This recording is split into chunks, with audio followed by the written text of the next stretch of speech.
দক্ষিণ দিনাজপুর জেলার হিলি ব্লকের বিনশিরা গ্রাম পঞ্চায়েতের মাতাস থেকে মকরামপুর দীর্ঘ প্রায় ৩ কিলোমিটার সেই বেহাল রাস্তা পরিদর্শন করলেন বালুরঘাটের বিধায়ক অশোক লাহিড়ী। এদিন তিনি এলাকার সেই বেহাল রাস্তা পরিদর্শন করতে এসে স্থানীয় পঞ্চায়েতের বিরুদ্ধে ক্ষোভ উগরে দিলেন। এদিন বিধায়ক অশোক লাহিড়ী জানান, স্থানীয় বাসিন্দাদের পক্ষ থেকে জানতে পারলাম এই রাস্তার বিষয়ে তারা একাধিক জায়গায় গেছে, পঞ্চায়েত থেকে জানানো হয়েছে এই রাস্তার কাজ এমএলএ বা এমপি করবে।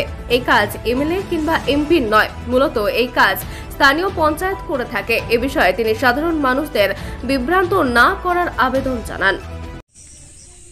পুরো পৌরাহারে আমার এখানকার জনগণের সঙ্গে পরিচয় করতে, কথা বলতে, তো ভদ্রমহিলাদের সঙ্গে দেখা হলো, নিজেও বেগ পেয়েছি খুব। ওই তিওরের থেকে আসতে রাস্তা দেখে মনে হয় যে এক্ষুনি বোধহয় গাড়ি উল্টে যাবে। তো এই যে রাস্তার দুরবস্থা দেখলাম, এখানে তো বিভ্রান্তির সৃষ্টি হচ্ছে। এইখানে পঞ্চায়েত বলছে এটা নাকি এমপির কাজ, এমএলএর কাজ। আমার এটা কাজ কবে জানবে আমি জানতে পারিনি।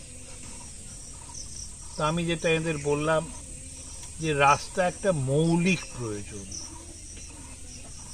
একটা বাচ্চা জন্মাবে, মায়ের যেতে হবে হাসপাতালে, রাস্তা দিয়েই যাবে, উড়ে তো আর যাবে না। একটা লোক মরবে, তার মরাটা নিয়ে যেতে হবে রাস্তা দিয়ে। একটা লোক অসুস্থ হবে, তারও হাসপাতালে যেতে হবে রাস্তা দিয়ে। ধান হয়েছে, ধান কেটে নিয়ে যেতে হবে, সেটাও রাস্তা দিয়ে। স্কুলে যাবে, সেও রাস্তা দিয়ে। তা আমি প্রশাসন,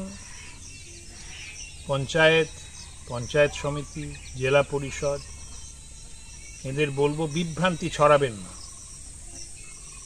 এইটা এমপি কিংবা এমএলএ এর উন্নয়নের খাত থেকে আসে না। টাকাটা আপনাদের দেওয়ার কথা, কাজটা আপনাদের করানোর কথা। যত শীঘ্র সম্ভব এই দুরবস্থা দূর করুন। এখন বৃষ্টি পড়ছে, বলতে পারেন যে বৃষ্টির মধ্যে করলে তো এখনই ধুয়ে যাবে। ঠিক আছে, এতদিন এরা কষ্ট পেয়েছেন, এদের তো কষ্টে অভ্যেস হয়ে গেছে। বৃষ্টিটা কেটে যাক, তারপর যত তাড়াতাড়ি সম্ভব কাজ শুরু করুন। তার জন্য পদক্ষেপ নিন। নমস্কার। মকরামপুর এখানেই, মানে আশেপাশে মকরামপুর ফজিলাপুরের আশেপাশে আমার বাড়ি। তো আমাদের মেন সমস্যা হচ্ছে এই রাস্তাটা নিয়ে। আমার এই যে দুটো দিদি কথা বললেন, ওদের মধ্যেই আমি একজন। আমারও একটাই অনুরোধ, আমাদের এই রাস্তাটা যেন খুব শীঘ্রই করে দেন। কিন্তু আমাদের এই প্রধান বলেছিলেন যে আমাদের রাস্তাটা তাড়াতাড়ি করে দেবে, কিন্তু এখনও কোনো কিছু শোনা যায়নি বা বোঝা হয়নি।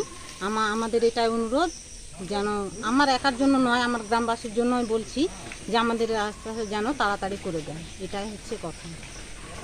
সমস্যা আপনাদের এইখানে গ্রামে? আমাদের এই গ্রামটা হলো ফজিলাপুর। আমাদের ফজিলাপুর হিলি থানা, এটা মকরামপুর। আমাদের এই রাস্তা হয়নি, রাস্তার জন্য বলা হচ্ছে আমাদেরকে রাস্তাটা করে দেন। এই কতদিন থেকে আমাদের রাস্তার জন্য কষ্ট হচ্ছে। আমাদের রাস্তা না করলে পরে আমাদের কিছুই হবে না, আমাদের অনেক অসুবিধা হয়ে গেছে।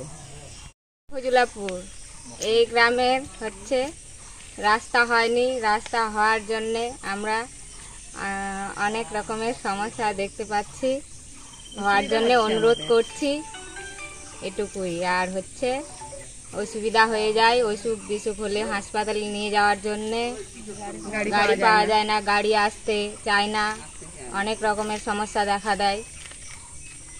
এই রাস্তা হওয়ার জন্যে আমরা সবাই মিলে অনুরোধ করছি এবং দলে থাকছি।